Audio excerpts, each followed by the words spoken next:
Hello and welcome to For the Bat, the Gotham podcast. Your guide to the TV show Gotham and all things Batman. I am Phil, Kelly's here, Tyler's here, and just prepare yourselves because once again, that's right, Catherine herself is here, Leslie Hendrix, to talk to us.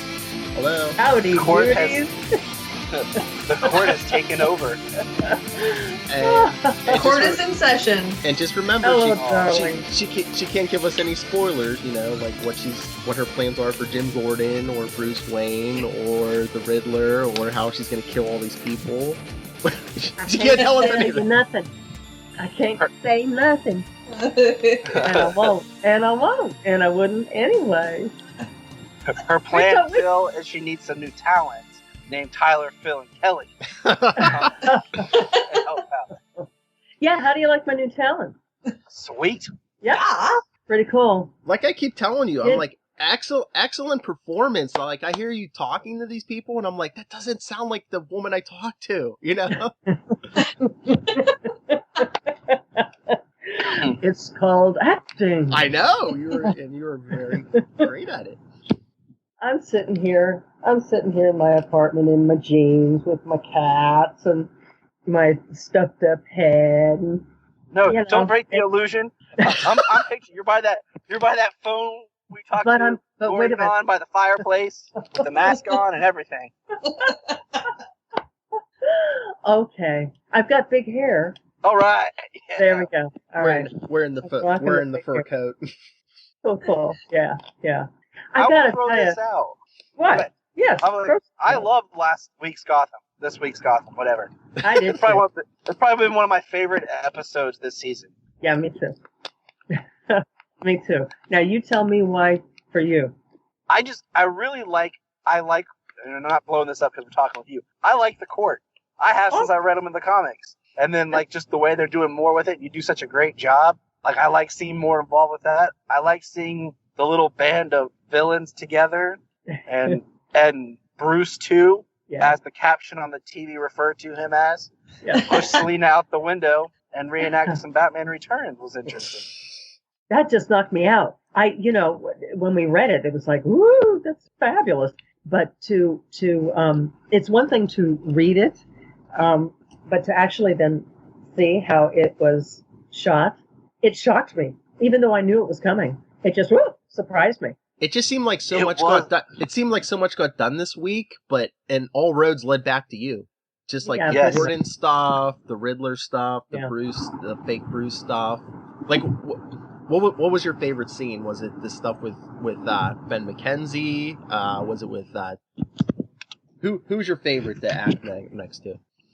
You know what? Just right off the top of my head, because I can't stop thinking about it. And it's one of the reasons why I love this episode so much, was having Mr. Enigma, meeting Mr. Enigma. Oh yeah, I was just watching that scene a couple minutes ago. That is great. Just great. I loved it. And what I love so much about this episode, and forgive me, I'm so tired right now. You're fine. I'm stumbling. Corey's performance from season 1 until that moment is remarkable. Oh, yeah. It's just remarkable. I hate the word journey, but that's, what's happened. The journey of Ed Enigma from the ME's office, and that was something I thought was fabulous, too. It was like, I'm an ex-ME myself, darling. And here we are in the scene together. How funny. That's right. In different universes. Yeah. How bizarre is that, right? It's kismet. But the look on his face and in his eyes, there was something just utterly heartbreaking about Ed at that moment when he comes with us. Oh golly, I wish I was more eloquent. But I just admire Corey's acting so much, and watching that character's growth over the seasons until that moment when he is the Riddler, and you see his flaw, you see his weakness. Oh yeah. I think him and Robin Lord Taylor are like the two most convincing actors on that show. Absolutely wonderful, just delightful performances. Just, my gosh. And two nicer men you could never hope to meet. Unbelievably sweet. Just lovely. I'll tell you, you're talking about his performance. Yeah. I love the scene where you pull up in the car and he got in the back seat, and there's a cut scene where you're talking with Jim and he asks, what are you going to do with him? And it cuts back to Nigma in the back seat, and he almost has this childlike excitement, innocence on his face of just sitting in the back seat, so excited. Yeah. I'm going to finally figure it out. That's right. And it was just one of those where you're like, you almost feel bad for him because you don't know what they're going to do to him. You're like, Ed. Yeah. Yeah. Who knows what we'll do there? I don't know.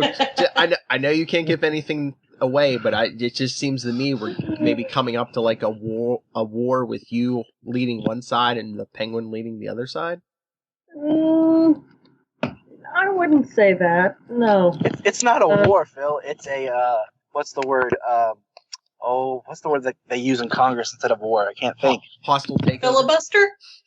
No. What did you say, Phil? Hostile takeover. It's a police action. No,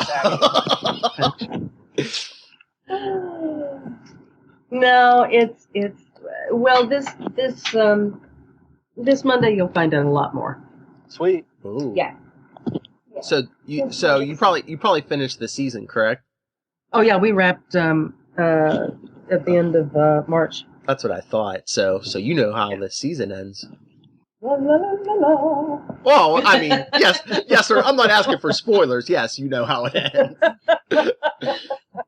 Phil, I told you how it ends. She needs more talons, and she starts recruiting. I know. And did you see Gotham got renewed for another season? So isn't that fantastic? Yeehaw! Oh yeah. Dig it. I like it more and more and more as it evolves. I must say, yeah.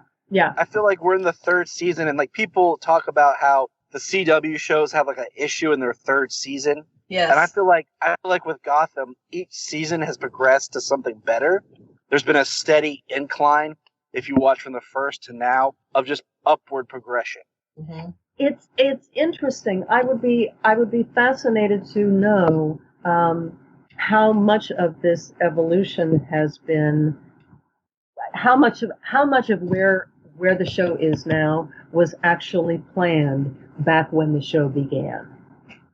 You know what I mean? Mm-hmm. That did they have a long game in mind of going, okay, this is where we're starting, and this is the look, and this is the feel, and this is the sort of show it becomes, and then by the time we get to this plot line, this is what, you know what I mean? Well, I think it's like any form of art. You know, you start off with a certain direction in mind, but sometimes the art takes it itself. You know, starts directing you, and yeah, absolutely, yeah. And I feel I'd love to know which is how much it is for which. Mm-hmm. I feel with this show, like if you go back and watch the first season, and like we made jokes about how Barbara really didn't have much to do. We had characters, Montoya and Alan, that just kind of phased out. And I feel like with this show, they found what worked, what actors brought the best to the characters. And I feel like they started developing more with those people and kind of starting to mold more story. Because, I mean, we know that originally the concept was supposed to be about Jim Gordon, like the police side of what goes on in Gotham. And then it became about young Bruce and everything. So I feel like it's just been more of that. What works, what connects, we're going to keep working with that. Right. That's my 2 cents. Or who knows?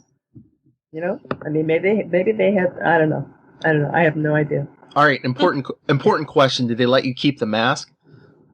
Oh, no. Isn't that a bummer? Those masks are awesome. Aren't they? They're wicked cool. I gotta say, they're really cool. They're hard to talk in. They're a little bit hard to talk in. They kind of slip down on your nose, and so it kind of makes you sound like you got a cold. No, then I'll fit right in. There you go. Yet another reason why you should be a member. I'm in. I'm done. Now, I listened to your interview with Phil the first time. Like I said, I was jealous because I didn't get to be part of it.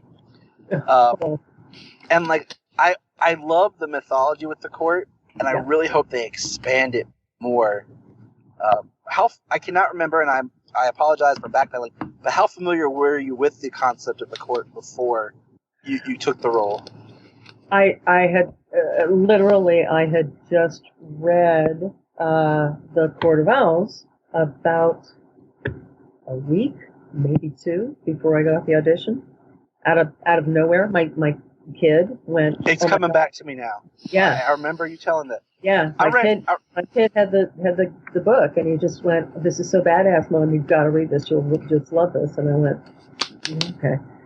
And I ran a 5K today, so I'm out of it. Oh, did you really? Awesome! Did you really? Yeah, for work. Rock on! Oh my gosh, I love it. I love it. I would love to be able to get up to the point of running a 5K. I'm back to having to trying to limp a mile. Mine was a walk, jog, fast-paced walk, jog, walk. But I did it. Cool. That's awesome. There you go. That's what's important. I thought, what would Batman do? You're in shape. You're better in shape than most of the GCPD. So there you go.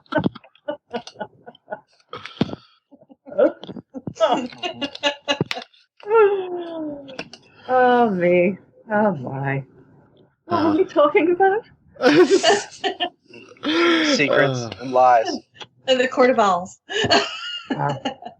So I read the book about a week or 2 before all of a sudden I got this audition, and it didn't say anything about the Court of Owls. It didn't, it doesn't give you any giveaways like that on the breakdown. I think she was described as a corporate killer. Makes sense. But when I saw, it's between her and Bruce, and I started putting 2 and 2 together, and I went, I think I know who this is. So yeah, it was pretty thrilling. It was sort of like, there's your kismet for you. Look who Mommy gets to play. Yeah, those lovely moments of synchronicity are just, I love it when that happens. I love it. I love it, love it, love it.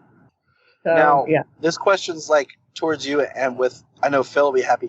Have you ever read any of the Nightwing books that tie in with the Court of Owls? No, I have not. And that's on my list. I would love to see that mythology explored with... I just think there's a richness with the court that I would like to see explored more. Yeah. Well, I think they're doing more on the show, because that's what I was about to say, is it seems like in the comics, they're more like just like a bunch of, you don't get names, it's just a bunch of faces and stuff. Here, you actually get one central figure, and it's you. Yeah. Yeah. Yes, it is. It is so much fun. I cannot tell you how much fun it is. I can just imagine. Oh, honey, it's such a blast. It's such a blast. I'm grinning like an idiot right now, just thinking about it. Getting to strut around in those fabulous clothes, my Lord, and look like $1,000,000 with my hair, just an architectural work of art, and there's a dog. That would be my dog wanting to go outside.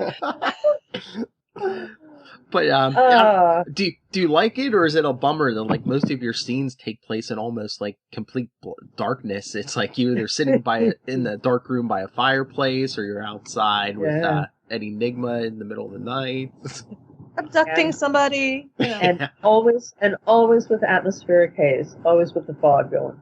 Yes, there's no sunshine in Gotham. What are you talking about, Phil? There's no sunshine. That's smog. I love it. Are you kidding? I adore it. Being the sunshiny people, they're the boring ones. Give me the dark, shadowy, twisted, tormented characters. Those are the ones I like. Yeah, I guess if you're the big evil figure, you have to have a lot of dark scenes in the dark. That's right. That's right. You don't want to shine the light on that, darling. At least not yet. Not yet. Not yet. Yeah. And I just have to tell you, I have not given up hope. We're going to be starting a new podcast here where we talk about like all the TV shows and all the comics. And anytime we mention Walking Dead, I'm going to bring your name up and be like, get Leslie Hendrix on Walking Dead already. You're so dear. Oh, thank you. You're so dear.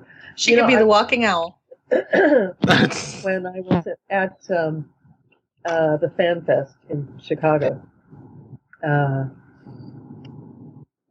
my big geek moment, because I'm usually a person who goes to such things, was like I got to have my picture taken with everybody. And and I was so thrilled. I was so squeed. Hanging out there. Oh, I get a picture with JDM. Are you kidding me? Ah! Oh my God! Yeah. That's funny. That's funny. I mean, I love that you're such a fangirl and you're so excited to see them. And then meanwhile, there's probably people stopping you to take pictures with you. You know what? I just love that experience. I mean, certainly, I'm not the draw of a Jeffrey Dean. It's really remarkable. It's like rock star flying to go see him. It's incredible. But the people that I met, it just tickled me to death. All of the, I don't know. I think sometimes, I know for me anyway, I always think, well, it's just my job. It's just what I do. And I forget that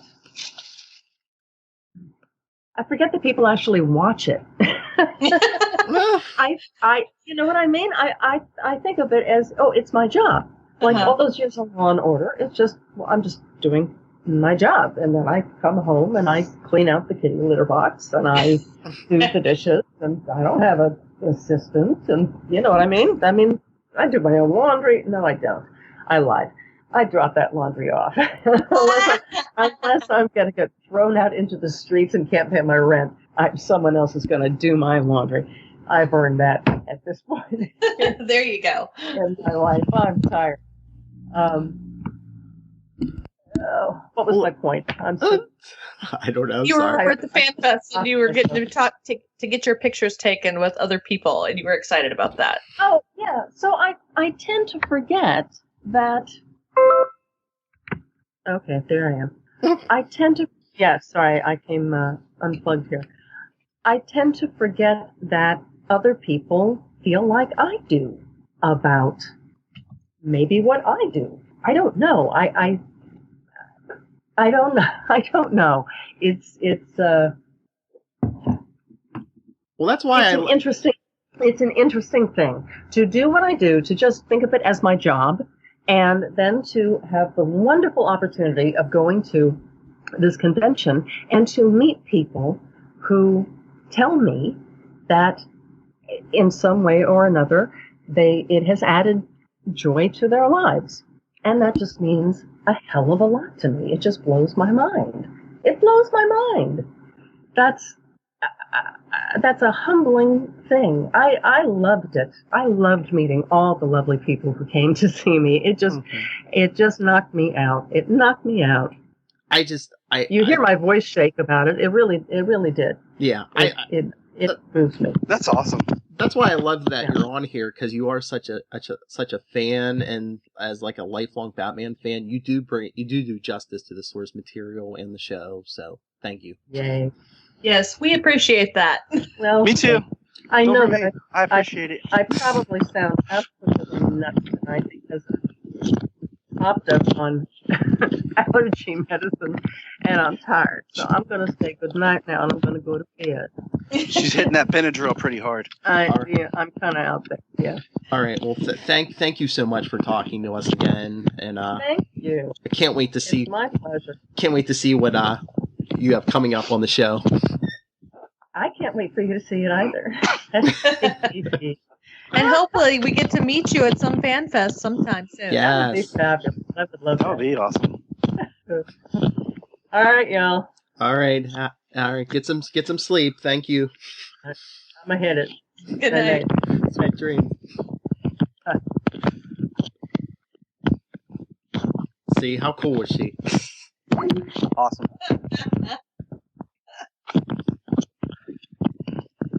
That's like awesome. That's like right before we jumped on. I messaged her on Skype. I was like, "Are you ready?" And she was like, "Yeah." She was talking about her allergies and how she didn't know how long she was gonna last. I was like, "Oh yeah, I hear you. I've been up since 5:30 this morning." She's like, "Oh God, why?" Yep, same here. I wanted to say, day job. Sadly, yes. Oh, like, sleep? Sleep? Who sleeps? Exactly, especially with young kids. Who sleeps? Yeah. We're in Gotham. There's no sleep in Gotham. Or teenagers, right, Kelly? That's right. Oh yeah, sure. Let's see. I'm a teenager 4 times removed. No, at least twice removed.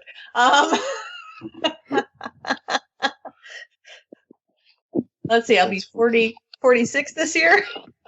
Nice. All right. So let's hit some of the stuff we didn't hit with Leslie. Yes. Yeah, the Enigma stuff was cool, but I mean, what was with his like hideout? They looked like he was in a disco museum or something. That's how he rolls, man. Bright and shiny. I kind of wondered if that was Penguin's old place. I don't know, maybe. But it was a hotel. It looked like it because it had one of those baggage carts. Mm-hmm. So I don't know what hotel would be around, but it looked like an old Art Deco hotel where, that kind of joint.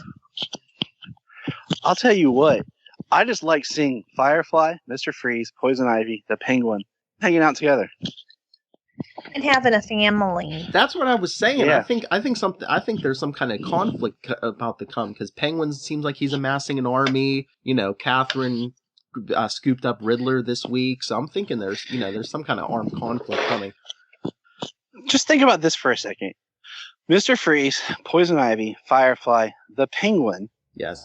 The Court of Owls, the Riddler, and the creation of Catwoman were all in one episode. That's what I'm saying. There was so much packed in this episode, and like just about everything led back to her. And really not a ton of action either. That was interesting too. Uh-huh. And then that adult word. And then that adult word I can't say on this podcast known as Leslie Tompkins. Oh yeah, the one you texted me the other night. You said you and Jania were saying she was, yeah. I mean, Jania's like, God, what is wrong with her? I'm like, I know, right? I know, man. Jim's probably like, like, I should have let him stab you. Yins were like really calling her female genitalia, man. Jeez. I know. Like, she is just like beyond redemption almost. I'm like, holy crap. I'm rooting for Barbara to come back now. I'm trying for Jim at this point. I'm trying to understand, like, she, in her eyes, Jim was jealous and killed her husband and stuff. But I mean, I think it all goes back to the Lilith Hellfire theory, where Lilith said that, if you have coitus with Jim Gordon, it drives you crazy. That very well could be. So look at your favorite this episode, Stabby Babs, Tyler. I know. And then I told Janine we were watching. I was like, Butch is like the good bad guy. Like, he's the guy who's like, I'm a criminal, but I'm an honest. I got morals. Moral criminal. I just want to steal and do stuff, but I'm still a good person. Everyone else is like crooked and ruthless. Well, he's in love with Tabitha, and he's like trying to, get a divide going between her and Babs, and speaking of Tabitha, did they like vacuum seal her in her outfits? I mean, good Lord. Yes, they did. Mm-hmm. Maybe it's painted on. I know, it doesn't look like she can breathe. Because didn't they say, what was that, Batman Returns, that Michelle Pfeiffer, didn't they like do something like that where they like suck the air out of her in that suit? Well, I would think they would almost use a heat gun. Yeah, no, I think it was something where they sucked the air out where it was so tight she could only stay in it for so long, literally. Yeah, that's just not healthy. That would not be fun. They'd be like, hey, wear this. And roll, shoot. We only got 5 minutes and she's going to pass out. Go. And speaking of Batman Returns, we got, like you were saying before, Tyler, the Catwoman scene. But I like this a lot better. Yeah, but there's my favorite little Batman fan. Are they kind of going the supernatural route then kind of? I mean, they really didn't call it out in the movie or that, but it kind of seemed that way. Like in the movie, like they had the whole thing where like the cats are nibbling on her, and she's kind of like going like her mind is going like all like schizo. And I don't know, like in the movie, I just didn't care for like the cats kind of eating her. But this was cool because it was like the cats were just coming to her, like they're being summoned. Yeah, I'm willing to give it a chance. I'm willing to give it a chance, just as long as she doesn't wake up as like Halle Berry. She wakes up and goes back and like trashes her apartment and screams about Bruce too. But when she wakes up, she knows clone Bruce isn't real Bruce. Right. She gonna smack him around. Oh, and clone Bruce, we didn't even talk about it. He's got an expiration date. I saw that coming. I mean, how many times? Yeah. You know, especially in comics, clones usually don't last too long. Especially that Hugo Strange clone. It's just like, the actors don't last too long either. Oh.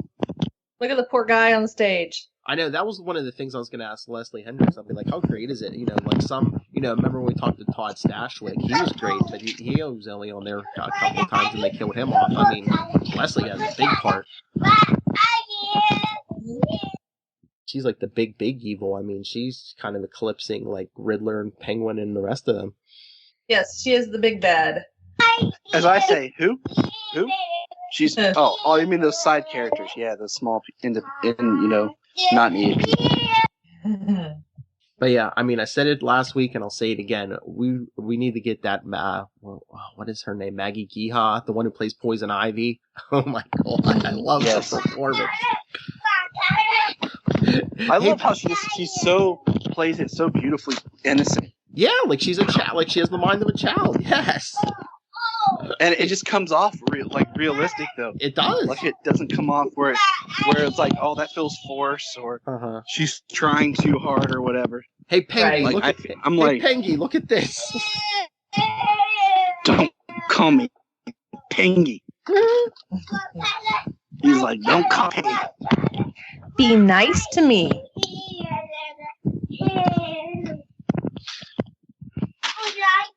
So, like I said, I really liked this episode. Yeah, as I said, there was a lot in it. I mean, some weeks it seems like they haven't been giving us as much. But yeah, this week, especially with all the porterhouse stuff. Mm-hmm. Some weeks it's like, all right, Jim Gordon stood around and stared at people. And see. And I love it's like, oh, Uncle Frank's dead. Oh, okay, yeah, he shot himself. Okay.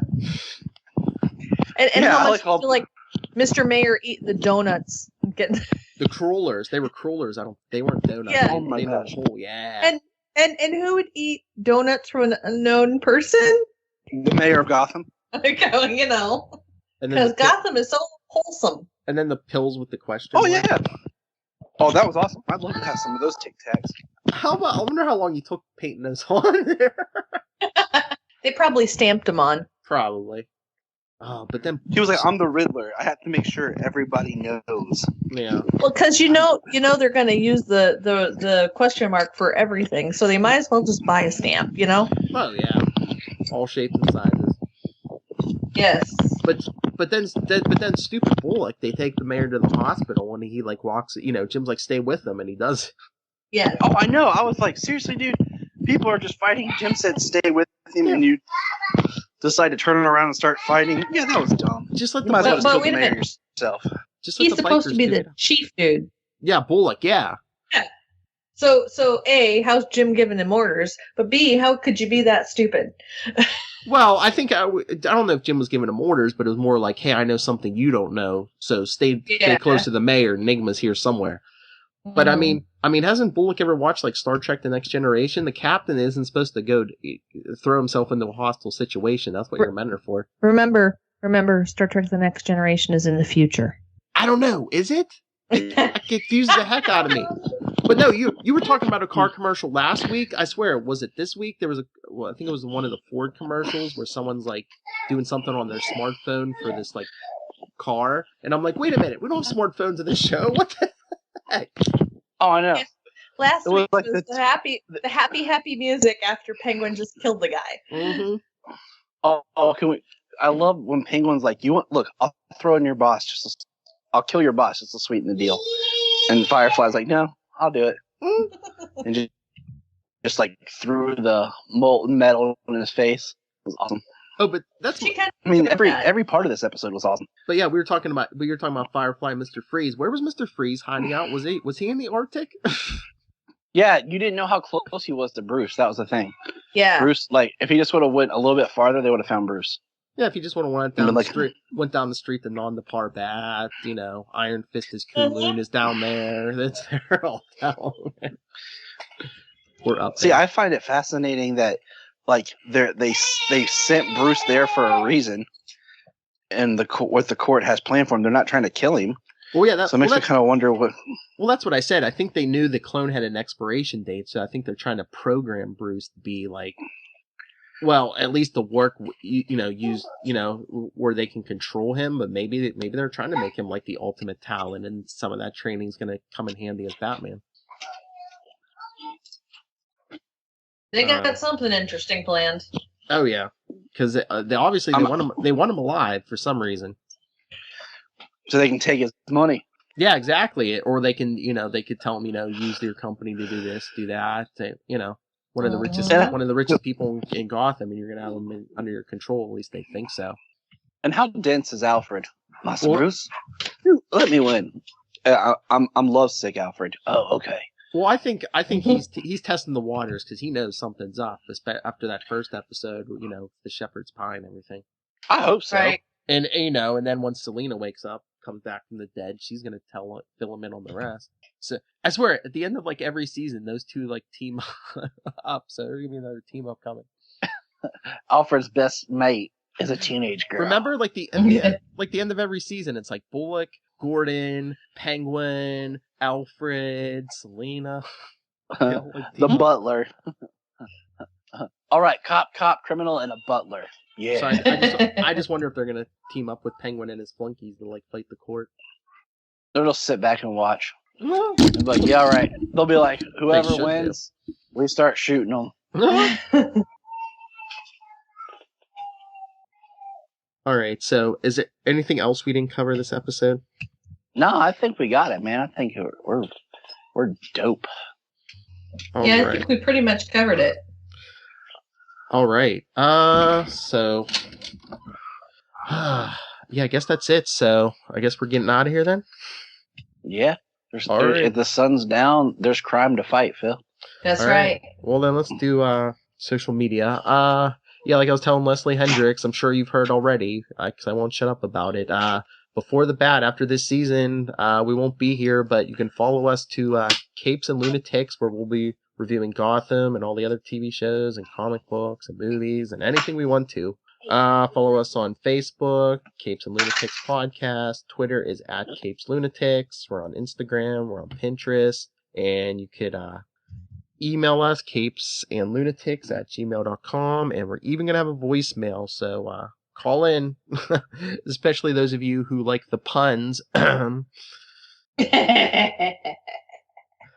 can't believe I didn't have my notes in front of me. Hold on, I'm pulling up the voicemail number. I almost have it memorized, but it's very late. We're actually doing this at night for once. All right, the voicemail number for Capes and Lunatics. Like I said, for Gotham, for any of the TV shows or comics, movies, whatever. 614-382-2737. That's 614-38-CAPES. That'll be starting full time in June. But we'll have a couple episodes before then, so keep your eye out. Follow us on social media. You'll know when the first episode drops. And Kelly, where can people find you? You can find me on Twitter, Tumblr, Instagram, and anywhere else that really matters at Supersquint. That's SUPERSQUINT. And Superdad. Superdad here. And speaking of which, I already got my Father's Day present. Wow. All I asked for was it's like the biggest. I wanted the Superman shirt that had the symbol and said Dad on it. Mm-hmm. And we were at Target, and Target had it. And I just went ahead and got it while we were at Target. And I'm like, Janina's like, Happy Father's Day. Oh. No, like, I saw Janina, and Janina is like, just get it now. She's like, because our luck, we'll try to come back and it won't be here. Well, for that faithful day. I'm pumped for it. You got 2 kids. That can be from one, and then you get one more present later. Yeah. But you can find me at JTYPatrick on Twitter and basically anywhere. And then I, too, will be joining the Capes and Lunatics. And you can find me there doing crazy things. But my little Robin is calling for me. He needs to go to bed. All right, then I guess it's time to get out of here. All right, join us next week. Like we said, we'll see what Leslie Hendrix is up to, controlling most of these characters on Gotham. So until next week. Well, once again, thank you, Leslie Hendrix. And until next week, same bat time, same bat channel. Same bat time, same bat channel. Same bat time, same bat channel. The Gotham Podcast.